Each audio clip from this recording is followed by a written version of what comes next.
നാദാപുരത്ത് MLA തികഞ്ഞ പരാജയമാണെന്നും വിലങ്ങാട് ദുരിതബാധിതർക്ക് ലഭിക്കേണ്ട ആനുകൂല്യങ്ങൾ നൽകാൻ പോലും എം.എൽ.എക്ക് കഴിഞ്ഞിട്ടില്ലെന്ന് എൻ.ഡി.എ ഭാരവാഹികൾ കുറ്റപ്പെടുത്തി. എൻ.ഡി.എ നാദാപുരം നിയമസഭാ മണ്ഡലം സ്ഥാനാർത്ഥി സി.പി. വിപിൻ ചന്ദ്രന്റെ തെരഞ്ഞെടുപ്പ് പ്രചാരണം കല്ലാച്ചിയിലെ എൻ.ഡി.എ തെരഞ്ഞെടുപ്പ് കമ്മിറ്റി ഓഫീസിൽ നടത്തിയ വാർത്താ സമ്മേളനത്തിൽ സംസാരിക്കുകയായിരുന്നു നേതാക്കൾ.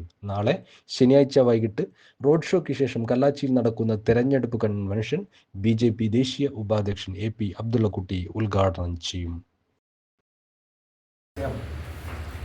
കേരളത്തിൽ ഈ വർഷത്തെ തെരഞ്ഞെടുപ്പിൽ നേടുന്നത് വളരെ പ്രതീക്ഷയോടുകൂടിയാണ്.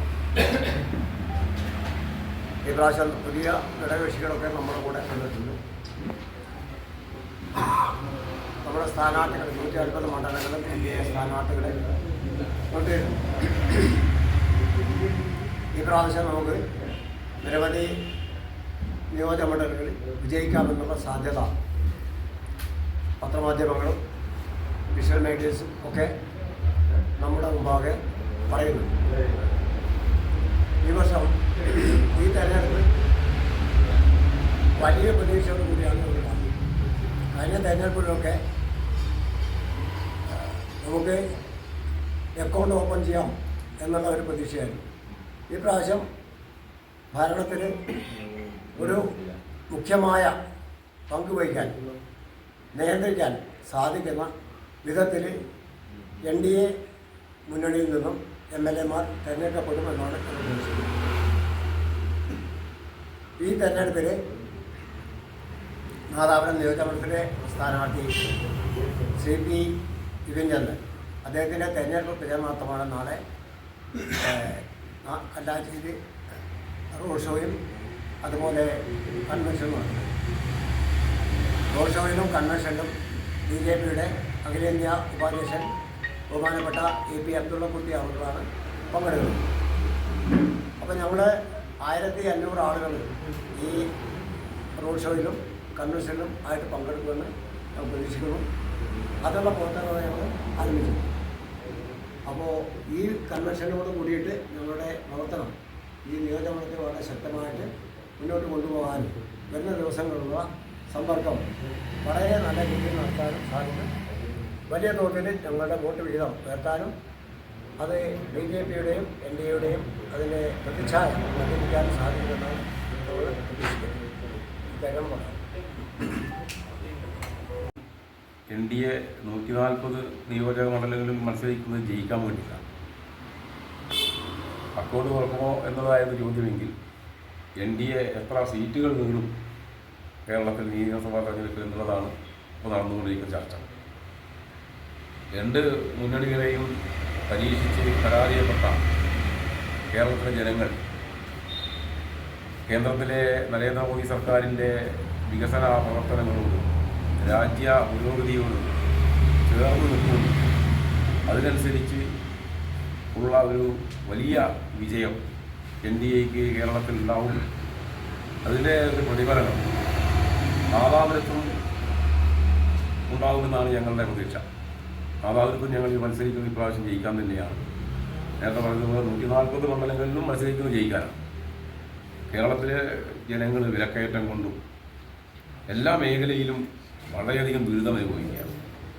സാമ്പത്തിക രംഗം തകർന്ന് തരിപ്പണമായി, കാർഷിക മേഖല തകർന്ന് തരിപ്പണമായി, വ്യാവസായിക മേഖല തകർന്ന് തരിപ്പണമായി, നിത്യോപയോഗ സാധനങ്ങളുടെ വില വളം പോലെ ഉയരുകയാണ്. ആരോഗ്യ മേഖല തകർന്നു. അങ്ങനെ എല്ലാ മേഖലയിലും തകർന്ന കേരളത്തെ രക്ഷിക്കാൻ ഒരു പുതിയ കേരളം പടുത്തുയർത്താൻ എൻ.ഡി.എക്ക് മാത്രമേ കഴിയുകയുള്ളൂ. കേന്ദ്ര ഭരണകൂടത്തിൻ്റെ ഭാഗമായി നിന്നാൽ മാത്രമേ കേരളത്തിന് പുരോഗതി ഉണ്ടാവൂ എന്ന തരത്തിലേക്ക് കേരളത്തിലെ ജനങ്ങൾ ചിന്തിക്കുന്നുണ്ട്.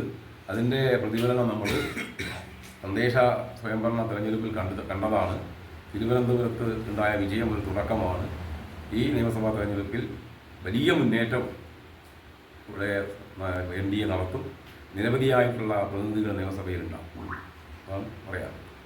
നിയമസഭാ തെരഞ്ഞെടുപ്പിൽ എൻ.ഡി.എ വലിയ മുന്നേറ്റം കാഴ്ചവെക്കുമെന്നാണ് ആദ്യം തന്നെ പറയുന്നത്. നാദാപുരത്ത് നിരവധിയായിട്ടുള്ള വിഷയങ്ങൾ എല്ലാവർക്കും അറിയാവുന്നതുപോലെ ഒരുപാട് വിഷയങ്ങൾ, അതായത് ജോലി സംബന്ധമായിട്ടുള്ള വിഷയങ്ങൾ കേന്ദ്ര സർക്കാർ പല പദ്ധതികളും നിലവിൽ കൊണ്ടുവരുന്നുണ്ട്. പല രീതിയിലുള്ള പ്രൊജക്റ്റുകൾ, അതുപോലെ തന്നെ തൊഴിൽ സാധ്യതയില്ല ചെറുപ്പക്കാർക്ക് തൊഴിൽ സാധ്യതയിലേക്ക് വരുന്ന ഒരുപാട് പദ്ധതികൾ സർക്കാർ കൊണ്ടുവരുന്നുണ്ട്.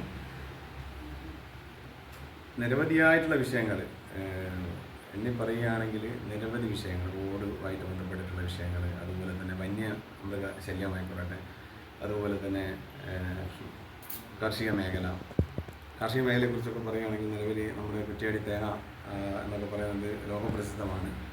പക്ഷേ അതൊക്കെ കൃത്യമായി ഒന്ന് എന്താ പറയുക, ഇവിടുന്ന് മറ്റ് സംസ്ഥാനങ്ങളിലേക്ക് കൊണ്ടുപോയി അല്ലെങ്കിൽ മറ്റ് ജില്ലകളിലേക്ക് കൊണ്ടുപോയി പ്രോസസ്സ് ചെയ്യുന്ന ഒരു തരത്തിലേക്ക്, അല്ലെങ്കിൽ മറ്റ് സ്ഥലങ്ങളിൽ നിന്ന് വിത്തുതയാക്കി തിരിച്ചു കൊണ്ടുവരുന്ന രീതിയിലേക്കുള്ളൊരു പദ്ധതികളൊക്കെയാണ് നിലവിൽ ഇവിടെ വരുന്നത്.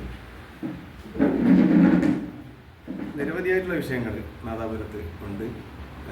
NDA അധികാരത്തിൽ വരികയാണെങ്കിൽ അതുകൊണ്ടുള്ള എല്ലാ വിഷയങ്ങൾക്കും ഉള്ള പരിഹാരം കാണാമെന്നൊരു ഉറപ്പാണ് എനിക്ക് നൽകാനുള്ളത്. വയനാട്ടിൽ സംഭവിച്ചതുപോലെ തന്നെ ഈ വെലങ്ങാട് നമ്മൾ കഴിഞ്ഞ 2018 മുതൽ ഇങ്ങോട്ട് ഫ്ലഡ്, അതുപോലെ തന്നെ ഒരുപാട് ബുദ്ധിമുട്ടുകൾ ഉണ്ടായിട്ടും ഒന്ന് സർക്കാർ വേണ്ട രീതിയിലുള്ള ഒരു പുനരധിവാസ പാക്കേജോ വേണ്ട രീതിയിലുള്ള ഒരു നടപടിക്രമങ്ങളോ നടത്തിയിട്ടില്ല എന്നുള്ളതാണ് കാണാൻ വേണ്ടി സാധിക്കുന്നത്. നാദാപുരത്തെ തികച്ചും അവഗണിക്കുന്ന രീതിയിലാണ് കഴിഞ്ഞ 15 വർഷമായിട്ട് നമുക്ക് MLA കാഴ്ചവെച്ചുകൊണ്ടിരിക്കുന്ന പ്രവർത്തനങ്ങൾ അത്തരത്തിലുള്ളതാണ്. എല്ലാ മേഖലയിലും വലിയ തരത്തിലുള്ള വികസന പ്രവർത്തനങ്ങൾ നരേന്ദ്രമോദി സർക്കാരിൻ്റെ പ്രവർത്തനങ്ങളിലൂടെ കൊണ്ടുവരാൻ സാധിക്കുമെന്നാണ് ഈ അവസരത്തിൽ പറയുന്നത്. രാഷ്ട്രീയ ബോധമുള്ള വിവേകമുള്ള ജനങ്ങൾ വളരെ ശക്തമായ രീതിയിൽ രാഷ്ട്രീയ പ്രതികരണം നടത്തുന്നുള്ള പൂർണ്ണമായ വിശ്വാസം ഞങ്ങൾക്കുണ്ട്. കാരണം അനുഭവത്തിൻ്റെ വെളിച്ചത്തിൽ ഏറ്റവും വലിയ ഗുരുനാഥൻ അനുഭവമാണെങ്കിൽ ഈ കഴിഞ്ഞ കാലങ്ങളിൽ അത്രയും തന്നെ അങ്ങേയറ്റ കെടുതിയിലും ദുരിതത്തിലും പ്രയാസങ്ങളിലും പ്രതിസന്ധികളിലും ജീവിക്കുന്ന ഒരു ജനതയാണ് കേരളത്തിലുണ്ടായി. ആ ജനതയുടെ പ്രശ്നങ്ങളോട് സംവേദിക്കാൻ ഒരു സർക്കാർ ഈ കഴിഞ്ഞ 2 പ്രാവശ്യമുള്ള പിണറായി വിജയൻ സർക്കാരിന് കഴിഞ്ഞിട്ടില്ല. ഇപ്പം ജനങ്ങൾ നരേന്ദ്രമോദിജി കേന്ദ്രത്തിൽ അധികാരത്തിൽ വന്നപ്പോഴാണ് രാഷ്ട്രീയം രാഷ്ട്ര സേവനത്തിനുള്ള ഒരു ഉപായമാണ്, ഒരു മാധ്യമമാണ് എന്ന് മനസ്സിലായി. രാഷ്ട്രീയത്തിലൂടെ രാഷ്ട്ര സേവനം നടത്താമെന്നും അധികാര രാഷ്ട്രീയത്തിലൂടെ ജനങ്ങളെ പ്രബുദ്ധരാക്കുക മാത്രമല്ല, ജനങ്ങളെ നിലനിൽക്കുന്ന ദയനീയമായ അവസ്ഥയിൽ നിന്ന് ഉയർത്തിക്കൊണ്ടുവരാൻ കഴിയുമെന്നും കഴിഞ്ഞ 12 വർഷക്കാലത്ത് നരേന്ദ്രമോദിയുടെ ഭരണം തെളിയിച്ച് കാണിച്ചിരിക്കുകയാണ്. ഇതിനു മുമ്പേയുള്ള ഭരണത്തിലൊക്കെ 6 പതിറ്റാണ്ടൊക്കെ ഭരിച്ചവർ ഓരോരോ വർഷത്തിൽ ഓരോരോ കോടികളുടെ അഴിമതി, ഓരോ പേരിൽ അഴിമതി നടത്തിയിട്ട് ഈ നാട്ടിനെ കൊള്ളയടിച്ചവരാണ്. പകരം നാട്ടിലെ ജനങ്ങൾക്ക് വേണ്ടി പല വിധത്തിലുള്ള ഏകദേശം 203 പദ്ധതികളുണ്ടെന്നാണ് പറയുന്നത് ജനകീയ സേവനത്തിന് വേണ്ടി. എന്തുകൊണ്ട് നമ്മളറിയുന്നില്ല എന്ന് ചോദിച്ചാൽ, ഈ കേരളത്തിലെ സർക്കാർ ഏതെങ്കിലും ഒരു ജനകീയ പദ്ധതി, ഏതെങ്കിലും ഒരു ജനക്ഷേമ പദ്ധതി നരേന്ദ്രമോദിജി നടപ്പാക്കാൻ ശ്രമിച്ചാൽ ആ പദ്ധതിയെ ഈ നാട്ടിലെ ജനങ്ങളുടെ അറിവിലേക്ക് പോലും വരുത്താതെ അകറ്റി നിർത്തുകയാണ്. അപ്പം അത് ജനങ്ങൾക്ക് മനസ്സിലായി. നമുക്കറിയാമല്ലോ, ഒരുപാട് അനുഭവങ്ങൾ വന്നില്ല. ഇപ്പോൾ അവരുടെ പ്രബുദ്ധരായിട്ടുള്ള നേതാക്കന്മാർ, ഭയങ്കര രാഷ്ട്രീയ പരിചയവും അനുഭവവും തഴക്കവും ഒക്കെയുള്ള നേതാക്കന്മാരൊക്കെ ഇപ്പം പാർട്ടി വിട്ട് പുറത്തേക്ക് വരുന്നത് എന്തുകൊണ്ടാണ്? അനുഭവങ്ങൾ കൊണ്ടാണ്. ഇതൊരു മാഫിയ സംഘമായിട്ട് രാഷ്ട്രീയ ഭൂമിക അധപ്പതിച്ചിരിക്കുകയാണ്. അതിന് ഏക പോംവഴി ജനകീയമായിട്ട് ജനങ്ങളുടെ പക്ഷത്ത് നിന്ന് ജനസേവനത്തിന് വേണ്ടി പ്രവർത്തിക്കുന്ന ഒരേ പാർട്ടി ഭാരതീയ ജനതാ പാർട്ടിയാണ്. ഇത് കഴിഞ്ഞ കാലത്തെ അനുഭവങ്ങളോട് മനസ്സിലാക്കിയ ജനത ഈ പ്രാവശ്യം എന്തായാലും അതിന് അനുകൂലമായി വിധി എഴുതും. ഞങ്ങൾ ഈ നാദാപുരം നിയോജക മണ്ഡലത്തിൽ പൂർണ്ണമായിട്ട് ഞങ്ങളുടെ വളരെ സ്നേഹനിധിയായ ജനങ്ങളുടെ യുവത്വത്തിന് ആവേശമായിട്ടൊക്കെ രാഷ്ട്രീയ മണ്ഡലത്തിൽ എന്തായാലും സദാ ജനങ്ങൾക്കൊപ്പം പ്രവർത്തിക്കാൻ കർമ്മനിരതനായിട്ട് സ്വയം തയ്യാറെടുത്ത് വന്നിട്ടുള്ള വിപിൻ ചന്ദ്രനെ പോലുള്ള നേതാക്കന്മാർ നമ്മുടെ സ്ഥാനാർത്ഥികളായി വന്നിരിക്കുകയാണ്. തീർച്ചയായും വിപിൻ ചന്ദ്രനെ ഈ നാദാപുരം മണ്ഡലത്തിലും ഇന്ത്യയിൽ പല സംസ്ഥാനങ്ങളിലും നമ്മൾ പ്രതീക്ഷിക്കാത്ത മാറ്റങ്ങളല്ലേ ഉണ്ടായത്. എല്ലാം കുറേ വോട്ട് ബാങ്ക് ആയിട്ട് നിലനിന്ന ആൾക്കാരൊക്കെ ആ സംസ്ഥാനങ്ങളൊക്കെ ഒറ്റ രാത്രി കൊണ്ട് മാറിയിട്ടുണ്ട്. ഞങ്ങൾക്ക് ശുഭപ്രതീക്ഷയുണ്ട്. നാദാപുരം മണ്ഡലത്തിലും ഭാരതീയ ജനതാ പാർട്ടി ഈ തെരഞ്ഞെടുപ്പിൽ അത്ഭുതങ്ങൾ കാഴ്ചവെക്കും.